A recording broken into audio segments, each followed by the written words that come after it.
شام کے 5 بجے ہیں۔ السلام علیکم، یہ ریڈیو پاکستان ہے۔ عمرانہ ناہید سے خبریں سنیے۔ پہلے اہم خبروں کا خلاصہ۔ صدر مملکت نے کہا ہے کہ پاکستان زراعت اور بنیادی ڈھانچے سمیت مختلف شعبوں میں بہتری کے لیے چین کی ترقی سے فائدہ اٹھانے کا خواہش مند ہے۔ وزیر خزانہ کل سے سعودی عرب میں ہونے والی ابھرتی ہوئی منڈیوں کی معیشت کے بارے میں العلا کانفرنس میں پاکستان کی نمائندگی کریں گے۔ پنجاب میں زرعی شعبے میں انقلاب لانے کے لیے چورستان میں سرسبز پاکستان اقدام کا آغاز کر دیا گیا ہے۔ اسرائیل اور حماس کے درمیان جنگ بندی معاہدے کے تحت یرغمالیوں اور قیدیوں کے تبادلے کا آج 5واں مرحلہ مکمل ہوا۔ اور اب خبریں تفصیل کے ساتھ۔ صدر آصف علی زرداری نے کہا ہے کہ پاکستان زراعت اور بنیادی ڈھانچے سمیت مختلف شعبوں میں ترقی کے لیے چین کی جدید ٹیکنالوجی سے فائدہ اٹھانا چاہتا ہے۔ انہوں نے چائنا سینٹرل ٹیلی ویژن کو ایک انٹرویو میں کہا کہ پاکستان اپنے جغرافیے اور چین کی ترقی سے بھرپور مستفید ہونے کا خواہش مند ہے۔ انہوں نے کہا کہ چین کے ساتھ تعلقات پاکستان کی اولین ترجیح ہے۔ صدر نے کہا کہ پاکستان مختلف شعبوں میں چین کی ٹیکنالوجی سے فائدہ اٹھانا چاہتا ہے۔ انہوں نے کہا کہ چین زرعی شعبے میں ہماری مدد کر سکتا ہے۔ انہوں نے کہا کہ ہم بھی پاکستان میں چین کے لیے خصوصی صنعتی پارکس پر کام کر رہے ہیں۔ صدر نے کہا کہ چین کے ساتھ روابط مزید مستحکم کرنے کی ضرورت ہے۔ انہوں نے کہا کہ پاکستان چین کے ساتھ خلائی سائنس کے شعبے میں بھی تعاون کو فروغ دے رہا ہے۔ آصف علی زرداری نے کہا کہ شنگھائی تعاون تنظیم خطے کی ترقی میں اہم کردار ادا کرے گی۔ نائب وزیر اعظم محمد اسحاق ڈار نے پاکستانی سفارت خانوں کی حکومت کے اسٹریٹجک مقاصد کے مطابق استعداد کار بڑھانے اور انہیں مؤثر بنانے کے لیے عملی اقدامات کرنے کی ہدایت کی ہے۔ انہوں نے یہ بات اسلام آباد میں بیرون ملک پاکستانی سفارت خانوں کی بہتری کے لیے قائم کمیٹی کے پہلے اجلاس کی صدارت کرتے ہوئے کہی۔ اجلاس میں بیرون ملک پاکستانی سفارت خانوں کی ساخت، طریقہ کار اور کارکردگی کا جائزہ لیا گیا۔ وزیر خزانہ محمد اورنگزیب سعودی عرب کے شہر العلا میں ہونے والی ابھرتی ہوئی منڈیوں کی معیشتوں کی 2 روزہ سالانہ العلا کانفرنس میں پاکستان کی نمائندگی کریں گے۔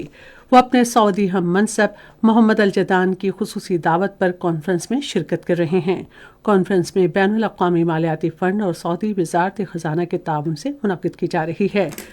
9 سیشنز پر مشتمل کانفرنس میں 200 ممالک اور 48 ممالک سے 36 نمائندے شرکت کریں گے۔ کانفرنس میں وزیر خزانہ کی خصوصی شرکت حکومت کی پالیسیوں کے باعث پاکستان کی معیشت میں استحکام اور مثبت تبدیلیوں کا اعتراف ہے۔ وزیر خزانہ محمد اورنگزیب کانفرنس کے دوران بین الاقوامی مالیاتی فنڈ کی مینیجنگ ڈائریکٹر کرسٹلینا کی میزبانی میں اعلیٰ سطح کے پینل مباحثے میں حصہ لیں گے، جس کا موضوع ہے ابھرتی ہوئی منڈیوں کا راستہ۔ کانفرنس میں وزرائے خزانہ، سینٹرل بینک کے گورنر، پالیسی ساز، تعلیمی اداروں کے نمائندے، بین الاقوامی تنظیموں کے ماہرین اور نجی شعبے کے نمائندے شرکت کریں گے۔ کانفرنس میں عالمی اقتصادی چیلنجز اور خطرات سے نمٹنے کے لیے تبدیل ہوتی ہوئی دنیا کی ابھرتی منڈیوں اور ترقی پذیر معیشتوں کے قیام پر توجہ مرکوز کی جائے گی۔ چولستان میں سرسبز پاکستان اقدام کا آغاز کر دیا گیا ہے، جس کا مقصد کاشتکاروں کو ایک ہی جگہ تمام زرعی سہولتیں فراہم کرنے کے علاوہ زراعت کے شعبے میں انقلابی تبدیلیاں لانا ہے۔ اس اقدام میں گرین مال اور service company, smart agri farm اور زرعی تحقیق اور سہولت کے مرکز کا افتتاح کرنا شامل ہے۔ افتتاحی تقریب میں وزیر اعلیٰ پنجاب مریم نواز، وفاقی وزراء رانا تنویر حسین اور مصدق ملک اور بری فوج کے سربراہ جنرل عاصم منیر نے شرکت کی۔ وزیر اعلیٰ پنجاب مریم نواز نے اس موقع پر خطاب کرتے ہوئے کہا کہ ان منصوبوں کا آغاز صوبائی کاشتکاروں کی ترقی کی جانب نئے سفر کی ابتدا ہے۔ انہوں نے کہا کہ گرین پاکستان ایک انقلاب ہے، جس کا مقصد جدید زراعت کو فروغ دینا ہے۔ بری فوج کے سربراہ نے اپنے خطاب میں کہا کہ پنجاب پاکستان کا زرعی پاور ہاؤس بن گیا ہے۔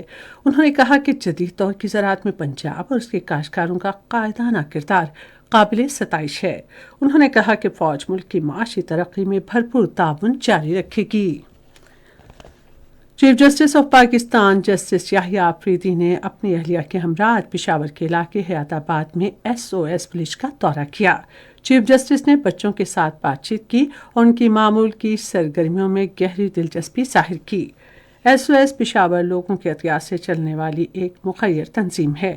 SOS پشاور یتیم اور بے سہارا بچوں کو تعلیمی اور رہائشی سہولیات فراہم کرتا ہے۔ حماس اور اسرائیل کے درمیان جنگ بندی معاہدے کے تحت یرغمالیوں اور قیدیوں کے تبادلے کا آج 5واں مرحلہ ہوا۔ حماس نے غزہ میں 3 اسرائیلی مخفیوں کو رہا کیا اور اسرائیل نے 369 فلسطینی قیدیوں کو رہا کیا۔ 369 فلسطینی قیدیوں کے بدلے 3 اسرائیلی باشندوں کی رہائی 19 جنوری سے ہونے والے جنگ بندی معاہدے کے 42 دنوں پر مشتمل پہلے مرحلے کے تحت ہوئی ہے اور معاہدے کے خاتمے کے خدشات ختم کرنے میں مدد ملی ہے۔ اس کے ساتھ ہی خبریں ختم ہوئیں۔ مزید خبروں اور تجزیوں کے لیے ہماری ویب سائٹ ہے radio.gov.pk اور فیس بک کے link radio Pakistan news official پر براہ راست ویڈیو اسٹریمنگ بھی ملاحظہ کیجیے۔